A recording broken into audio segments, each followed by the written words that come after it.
kasing kilala natin. Nagpapalat at nagbibigay lasa sa ating mga pagkain. Pero dito sa Dasol, ginagamit daw itong flavor sa isang panghimagas. Pero mas mapa-question kayo sa pangalan nito. First time ko lang po makakita ng ganitong kakanin ba ito? Wala ito sa amin pero parang mahabang puto.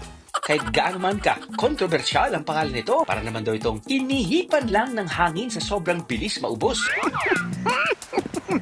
Sarap na. Gusto ko mag-ubos. Oh no! Ang dami pa nito kanina! Sino kumuha ng tatay ko? Ikaw yung... Lem! Ray, alam mo hindi. Ikaw na lang talaga yung natatrust. Sir, nagdo-drone nga ako. Nagdo-drone? Wala nga ako narinig ng drone, no? Nagdo-drone ako, invisible. Huwag mo kong anuin. Ano ba problema mo? Hindi, gusto ko... Bakit tayo mo humarap? Gusto ko malaman.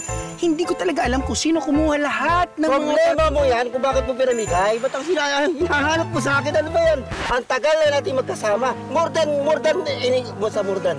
Sige, wag mo hanap sa akin. Wala akong pakialam doon kung ano may pinahanap mo sa akin. Ray, pumarap ka.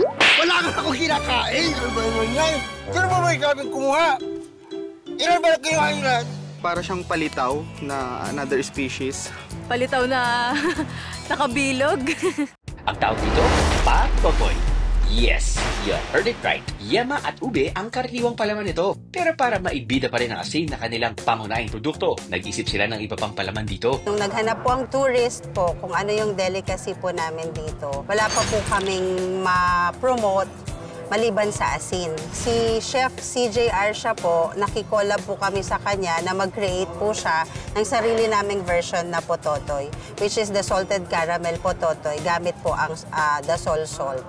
Parang first time lang natin yata mag-experience tong, well, of course, I think 1 million nakakanin na yata yung finiture natin, pero yung itsura niya, parang kakaiba. Tawag dito ay patotoy dahil hugis.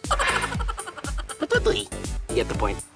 But anyway, meron daw nilalaman ng patutoy na to.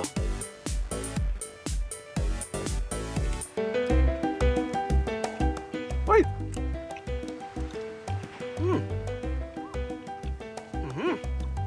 Uy! Masarap ng texture. Kaya syempre, glutinous rice.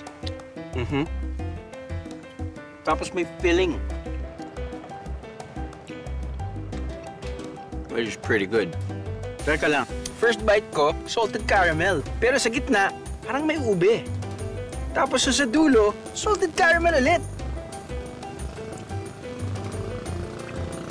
Oh my God, sarap. Wow. I have the meeting is the God! All you gotta do is just subscribe to the YouTube channel of GMA Public Affairs and you can just watch all the behind the show episodes all day, forever in your life. Let's go! Yeehaw!